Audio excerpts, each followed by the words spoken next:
নমস্কার বন্ধুরা, আসন্ন সমস্ত পরীক্ষার জন্য দুর্দান্ত কমনযোগ্য জিকে নিয়ে আমরা হাজির হয়েছি। খুব মনোযোগ সহকারে দেখবে যদি অল্প পড়ে বেশি নাম্বার পেতে চাও। তো চলো আজকের ক্লাস শুরু করছি। তো দেখো আমাদের কি রয়েছে। প্রথম প্রশ্ন, পরমবীর চক্রে ভূষিত প্রথম ব্যক্তি কে ছিলেন? পরমবীর চক্রে ভূষিত প্রথম ব্যক্তি কে ছিলেন? কি হবে অ্যান্সারটি? অ্যান্সারটি কিন্তু হয়ে যাবে option A, major Somnath Sharma. Major Somnath Sharma পরমবীর চক্রে ভূষিত প্রথম ব্যক্তি ছিলেন। 1950 সালের 21শে জুন শ্রীনগর বিমানবন্দর রক্ষায় 1947 সালের 3 নভেম্বর তার কর্মের জন্য সোমনাথ শর্মাকে পরমবীর চক্রের পুরস্কার দেওয়া হয়, যা গ্যাজেট করা হয়। প্রথম অস্কারজয়ী ভারতীয় কে ছিলেন? ভানু আথাইয়া। প্রথম সাহিত্য একাডেমি পুরস্কার পান কে? আর কে নারায়ণ প্রথম সাহিত্য একাডেমি পুরস্কার পান। মহিলা হিসেবে প্রথম সাহিত্য একাডেমি পুরস্কার কে পান? অমৃতা প্রীতম। মহিলা হিসেবে প্রথম জ্ঞানপীঠ পুরস্কার কে পান? আশাপূর্ণা দেবী। রাষ্ট্রপতি হিসেবে প্রথম ভারতরত্ন কে পান? ডক্টর সর্বপল্লী রাধাকৃষ্ণন। খেলোয়াড় হিসেবে প্রথম ভারতরত্ন কে পান? সচিন তেন্ডুলকার, একজন খেলোয়াড় যিনি ভারতরত্ন পান। মরণোত্তর প্রথম ভারতরত্ন কে পান? লাল বাহাদুর শাস্ত্রী। তিনি কিন্তু মরার পর, তার মৃত্যুর পর তিনি ভারতরত্ন পুরস্কার পেয়েছিলেন।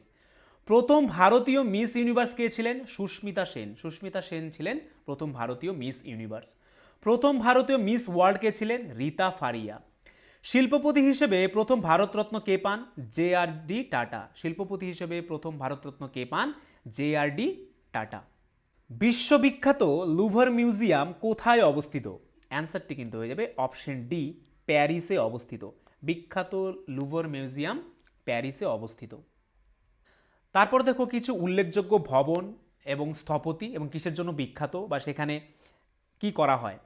কি রয়েছে? প্রথমে হোয়াইট হাউস। হোয়াইট হাউস কোথায় বা কি? মার্কিন রাষ্ট্রপতির সরকারি বাসভবনকে বলা হয় হোয়াইট হাউস। বঙ্গভবন কি? ঢাকা শহরে বাংলাদেশের রাষ্ট্রপতির সরকারি বাসভবনকে বলা হয় বঙ্গভবন। অঙ্করভাট কি? কম্বোডিয়ায় অবস্থিত বিশ্বের সর্ববৃহৎ মন্দির হচ্ছে কি? অঙ্করভাট। ওয়াল স্ট্রিট কি? নিউ ইয়র্ক শহরের একটি বিখ্যাত সড়ক ও স্টক এক্সচেঞ্জের প্রধান কেন্দ্র হচ্ছে কি? Wall Street. তারপর কি রয়েছে? আনারকলি বাজার। পাকিস্তানের লাহোরে অবস্থিত প্রায় 200 বছরের প্রাচীন বাণিজ্য কেন্দ্র হচ্ছে কি? আনারকলি বাজার। হলিউড। আমেরিকার প্রসিদ্ধ চলচ্চিত্র নির্মাণ কেন্দ্র হচ্ছে কি? হলিউড। রেড স্কোয়ার কোথায়? মস্কোতে অবস্থিত বিখ্যাত নগর চত্বর, রাজনৈতিক জনসভা ইত্যাদি অনুষ্ঠিত হয় এই রেড স্কোয়ারে। রাইসিনা হিল কোথায়? দিল্লির এই অঞ্চলে রাষ্ট্রপতি ভবন সহ অন্যান্য গুরুত্বপূর্ণ সরকারি ভবন অবস্থিত। বাকিংহাম প্যালেস কোথায়? ব্রিটেনের রাজ পরিবারের বাসভবনকে বলা হয় কি? Buckingham palace. পরবর্তী প্রশ্ন কি রয়েছে? চীনের দুঃখ বলে পরিচিত কোন নদী? কোন নদীকে চীনের দুঃখ বলা হয়? কি হবে অ্যান্সারটি?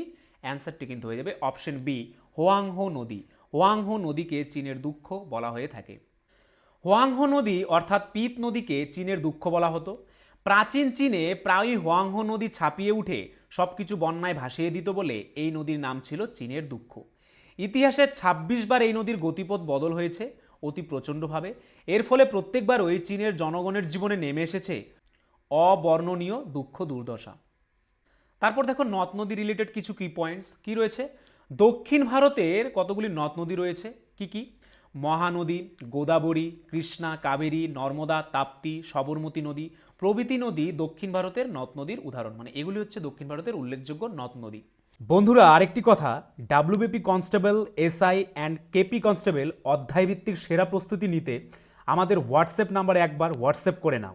গণিত, ইংরেজি, জিকে, রিজনিং প্রত্যেকটা বিষয়ে একদম অধ্যায় ধরে ধরে বেসিক লেভেল থেকে একদম প্রথম থেকে ক্লাস করানো হবে। মাসিক কোনো বেতন নেই, পরীক্ষা পর্যন্ত সেরা গাইডেন্স পাবে নতুন সিলেবাস অনুযায়ী। Live class, recorded class plus PDF all পাবে। একবার পেমেন্ট করলেই যতদিন না চাকরি পাচ্ছ ক্লাস করতে পারবে। One time payment. 5 জন আলাদা আলাদা টিচার্সের মাধ্যমে তোমাদের প্রত্যেকটি সাবজেক্ট ধরে ধরে অঙ্ক একদম যারা কিছুই বুঝতে পারো না তাদের জন্য জলের মতো সহজ করে বুঝিয়ে দেওয়া হবে। আমাদের কলকাতা পুলিশের এসআইতে আমরা 95% হুবহু প্রশ্ন কমন দিয়েছি প্রমাণসহ। সেই কমনের প্রমাণ পেতে তোমরা জয়েন করে নাও আমাদের টেলিগ্রাম চ্যানেলে বেঙ্গলি নলেজ একাডেমিতে, লিঙ্ক ইন ডেসক্রিপশন। এটি আমাদের 7 নম্বর ব্যাচ।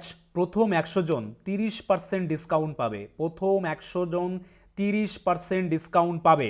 তাই ভাই, তোমার যদি একটি সিট এনি হাউ চাই, যেহেতু পশ্চিমবঙ্গ পুলিশ এবং কলকাতা পুলিশ দুটো ভ্যাকেন্সি বেরিয়েছে, তাই একটিতে না একটিতে কিন্তু তোমার হবেই এবার।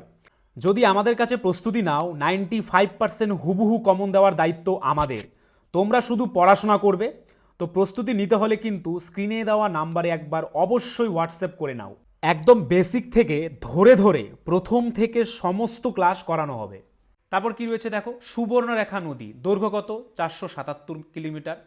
উৎসস্থল কোথায়? ছোটনাগপুর মালভূমি। পতনস্থল কোথায়? বঙ্গোপসাগর। উপনদী কি কি? কাঞ্চি, খড়কাই, দুলুং এবং কি কারফারি, এগুলি হচ্ছে সুবর্ণরেখা নদীর উপনদী। হচ্ছে মাহি নদী দৈর্ঘ্য কত? 533 কিমি। উৎসস্থল কোথায়? বিন্ধ্য পর্বত। পতনস্থল কোথায় বা কোথায় মিশেছে? খাম্বাত উপসাগরে। কি রয়েছে? ধানসিঁড়ি নদী দৈর্ঘ্য কত? 354 কিমি। উৎসস্থল কোথায়? নাগা পাহাড়। পতনস্থল অর্থাৎ মোহনা কোথায়? ব্রহ্মপুত্র। আর উপনদীর নাম কি? নাম্বার ও কল্যাণ হচ্ছে ধানসিঁড়ি নদীর উপনদী। তারপর কি রয়েছে? ব্রাহ্মণী নদী দৈর্ঘ্য কত? প্রায় 800 মিটার। উৎসস্থল কোথায়?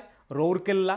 পতনস্থল কোথায়? বঙ্গোপসাগর। তাহলে ব্রাহ্মণী নদীর পতনস্থল কোথায় বা কোথায় মিশেছে বা মোহনা কোথায়? অ্যান্সারটি কিন্তু হয়ে যাবে বঙ্গোপসাগর। ভাইগাই হলো দক্ষিণ ভারতের তামিলনাড়ু রাজ্যের মাদুরাই শহরের পাশ দিয়ে প্রবাহিত হয়েছে। কোন মুঘল সম্রাট তার রাজধানী আগ্রা থেকে দিল্লিতে স্থানান্তরিত করেন? কোন মুঘল সম্রাট তার রাজধানী আগ্রা থেকে দিল্লিতে স্থানান্তরিত করেন? অ্যান্সারটি কিন্তু হয়ে যাবে অপশন বি, শাহজাহান। শাহজাহান তার রাজধানী আগ্রা থেকে দিল্লিতে স্থানান্তরিত করেন।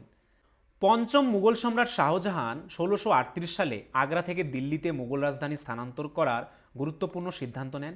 এই সিদ্ধান্তের গভীর রাজনৈতিক কৌশলগত এবং স্থাপত্যগত প্রভাব ছিল। রাজ্যের অ্যাডভোকেট জেনারেলকে কে নিয়োগ করেন? রাজ্যের অ্যাডভোকেট জেনারেল কে নিয়োগ করেন? কি হবে অ্যান্সারটি? অ্যান্সারটি কিন্তু হয়ে যাবে অপশন বি, ভারতের রাজ্যপাল। ভারতের রাজ্যপাল রাজ্যের অ্যাডভোকেট জেনারেলকে নিয়োগ করেন। রাজ্যের রাজ্যপাল হাইকোর্টের একজন বিচারককে রাজ্যের অ্যাডভোকেট জেনারেল হিসেবে নিয়োগ করেন।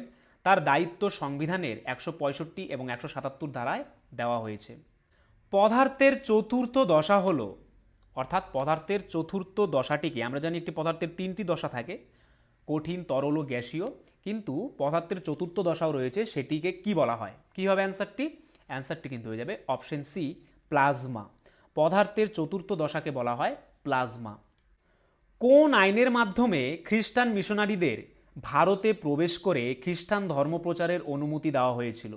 কোন আইনের মাধ্যমে খ্রিস্টান মিশনারিদের ভারতে প্রবেশ করে খ্রিস্টান ধর্মপ্রচারের অনুমতি দেওয়া হয়েছিল? কি হবে অ্যান্সারটি? অ্যান্সারটি কিন্তু হয়ে যাবে অপশন বি, সনদ আইন 1813। এই আইনের মাধ্যমে কিন্তু খ্রিস্টান মিশনারিদের ভারতে প্রবেশ করে খ্রিস্টান ধর্মপ্রচারের অনুমতি দেওয়া হয়েছিল। বিশ্ব বাণিজ্য সংস্থা কত সালে প্রতিষ্ঠিত হয়? বিশ্ব বাণিজ্য সংস্থা কত সালে প্রতিষ্ঠিত হয়েছিল? কি হবে অ্যান্সারটি? অ্যান্সারটি কিন্তু হয়ে যাবে 1995, অর্থাৎ 1995 খ্রিস্টাব্দে বিশ্ব বাণিজ্য সংস্থা প্রতিষ্ঠিত হয়েছিল। এফএও এর সদর দপ্তর কোথায় অবস্থিত? রোমে। ইন্টারপোলের বর্তমান সদর দপ্তর কোথায় অবস্থিত? লিওতে, ফ্রান্সের লিওতে ইন্টারপোলের বর্তমান সদর দপ্তর।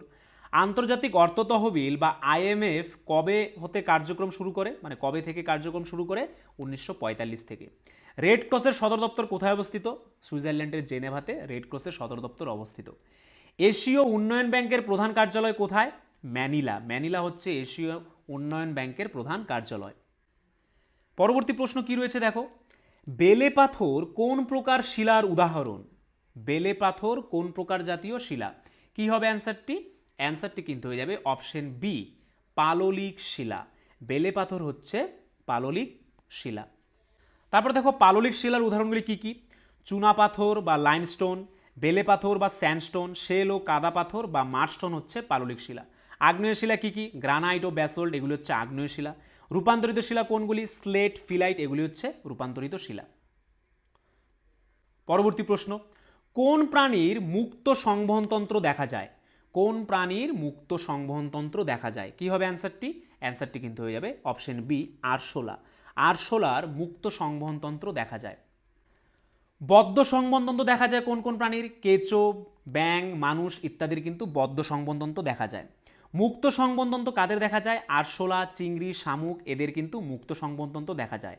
আর জল সংবহন তন্ত্র কার দেখা যায়? তারা মাছের দেখা যায় জল সংবহন তন্ত্র। পরবর্তী প্রশ্ন কি রয়েছে? পৃথিবীর উচ্চতম অট্টালিকার নাম। অ্যান্সারটি কিন্তু হয়ে যাবে option D, Burj Khalifa. Burj Khalifa হচ্ছে পৃথিবীর উচ্চতম অট্টালিকা। বুর্জ খলিফা বর্তমানে পৃথিবীর গগনচুম্বী অট্টালিকা বা উচ্চতম ভবন, যা 4 জানুয়ারি 2010 তারিখে উদ্বোধন করা হয়েছে। এটি আরব আমিরাতের দুবাই শহরে অবস্থিত। এটি দুবাই টাওয়ার নামেও পরিচিত। কালাহারি মরুভূমি কোন দেশে অবস্থিত? কালাহারি মরুভূমি কোন দেশে অবস্থিত? কি হবে অ্যান্সারটি? অ্যান্সারটি কিন্তু হয়ে যাবে অপশন এ, দক্ষিণ আফ্রিকা। কালাহারি মরুভূমি দক্ষিণ আফ্রিকায় অবস্থিত। তারপর দেখো, গোবি মরুভূমি কোথায় অবস্থিত? চীন ও মঙ্গোলিয়াদের অবস্থিত। সাহারা মরুভূমি কোথায় অবস্থিত? উত্তর আফ্রিকায় অবস্থিত সাহারা মরুভূমি। আটাকামা মরুভূমি কোথায় অবস্থিত? চিলি ও পেরুতে অবস্থিত আটাকামা মরুভূমি। একটি বস্তুর বেগ দ্বিগুণ হয়ে গেলে তার গতিশক্তি কি হবে? একটু বস্তুর বেগ যদি দ্বিগুণ হয় তাহলে তার গতিশক্তির কীরকম পরিবর্তন ঘটে? কি হবে অ্যান্সারটি? অ্যান্সারটি কিন্তু হয়ে যাবে অপশন ডি, তার গতিশক্তি 4 গুণ হয়ে যাবে।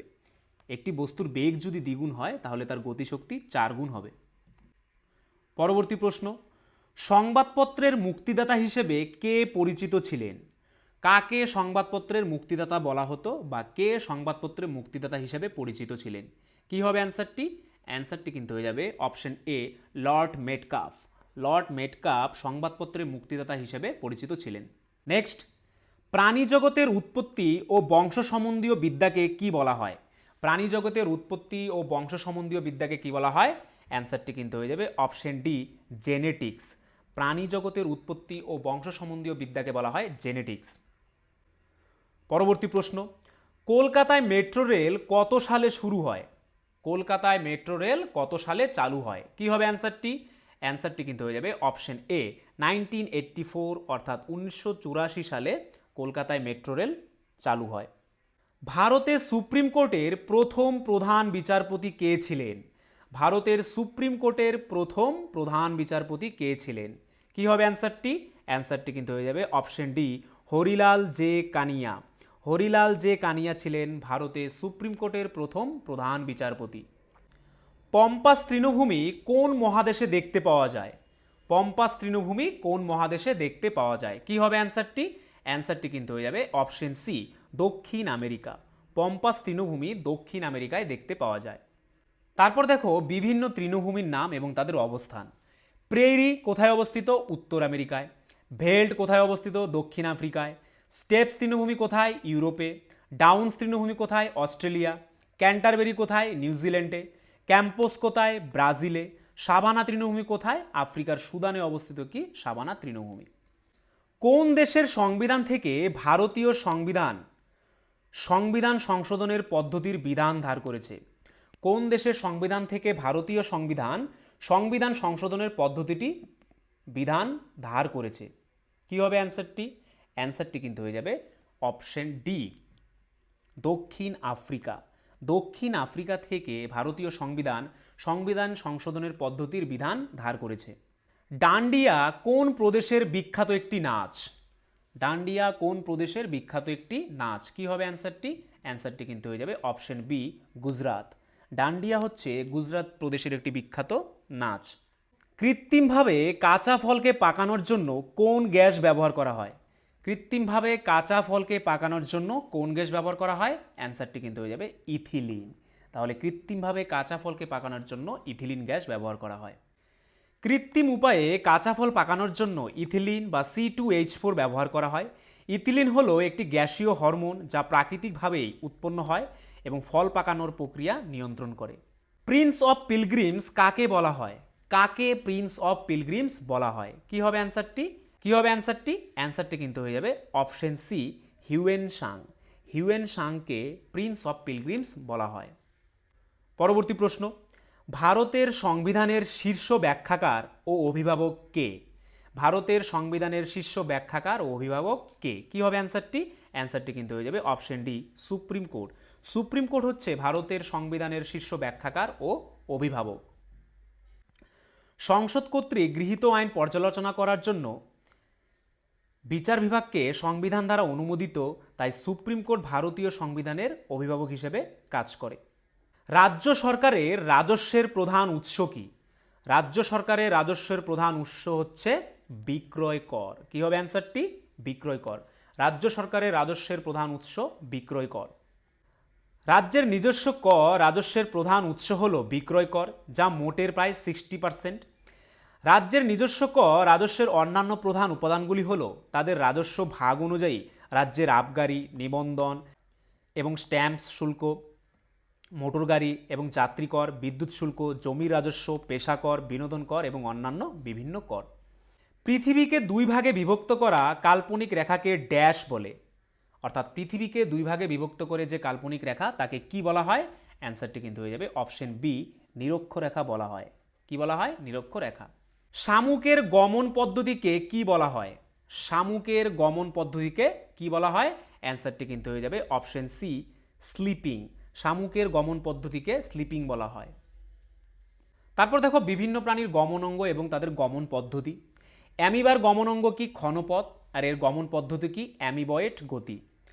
আরশোলার গমন অঙ্গ কি? পা ও ডানা। আর গমন পদ্ধতি কি? ফ্লাইং এও ওয়াকিং। হাইড্রার গমন অঙ্গ কি? কর্ষিকা এবং গমন পদ্ধতি কি? লুপিং ও সমারসল্টিং। তারা মাছের গমন অঙ্গ কি? নালীপথ এবং গমন পদ্ধতি কি? ক্লিপিং। কেঁচোর গমন অঙ্গ কি? সিটি এবং গমন পদ্ধতি কি? ক্লিপিং। তাহলে কেঁচোর গমন পদ্ধতির নাম কি? ক্লিপিং। মানুষের গমনাঙ্গ কি? পা এবং মানুষের গমন পদ্ধতিকে কি বলা হয়? দ্বিপদ গমন। মানুষের গমন পদ্ধতিকে কিন্তু দ্বিপদ গমন বলা হয়। নেক্সট, মিলখা সিং এর ছেলে জীব মিলখা সিং কোন খেলার সাথে যুক্ত?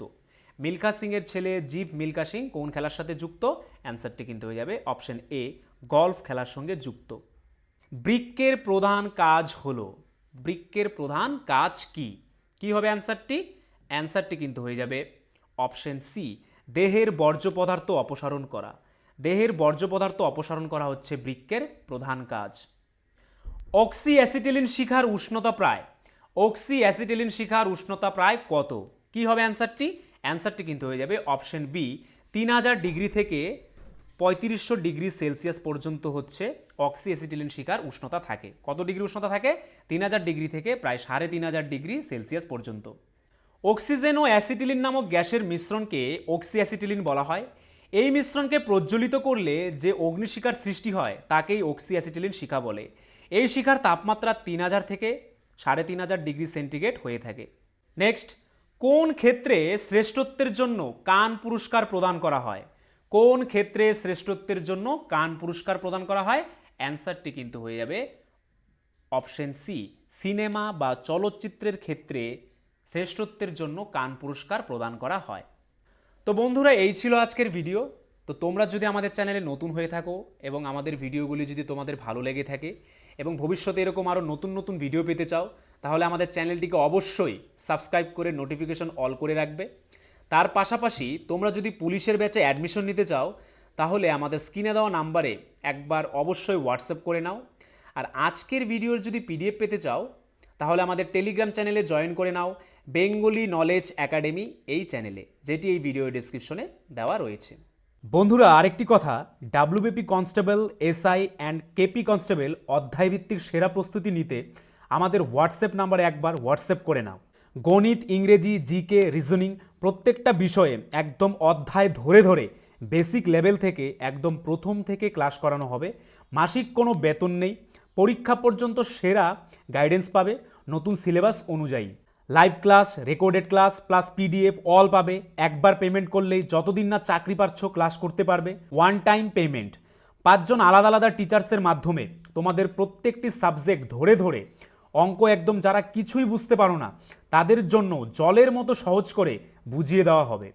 আমাদের কলকাতা পুলিশের এসআইতে আমরা 95% হুবহু প্রশ্ন কমন দিয়েছি প্রমাণসহ। সেই কমনের প্রমাণ পেতে তোমরা জয়েন করে নাও আমাদের টেলিগ্রাম চ্যানেলে বেঙ্গলি নলেজ একাডেমিতে, লিঙ্ক ইন ডেসক্রিপশন। এটি আমাদের 7 নম্বর ব্যাচ। প্রথম 100 জন 30% ডিসকাউন্ট পাবে। প্রথম 100 জন 30% ডিসকাউন্ট পাবে। তাই ভাই, তোমার যদি একটি সিট এনি হাউ চাই, যেহেতু পশ্চিমবঙ্গ পুলিশ এবং কলকাতা পুলিশ দুটো ভ্যাকেন্সি বেরিয়েছে, তাই একটিতে না একটিতে কিন্তু তোমার হবেই এবার। যদি আমাদের কাছে প্রস্তুতি নাও, 95% হুবহু কমন দেওয়ার দায়িত্ব আমাদের। তোমরা শুধু পড়াশোনা করবে। তো প্রস্তুতি নিতে হলে কিন্তু স্ক্রিনে দেওয়া নাম্বারে একবার অবশ্যই হোয়াটসঅ্যাপ করে নাও। একদম বেসিক থেকে ধরে ধরে প্রথম থেকে সমস্ত ক্লাস করানো হবে।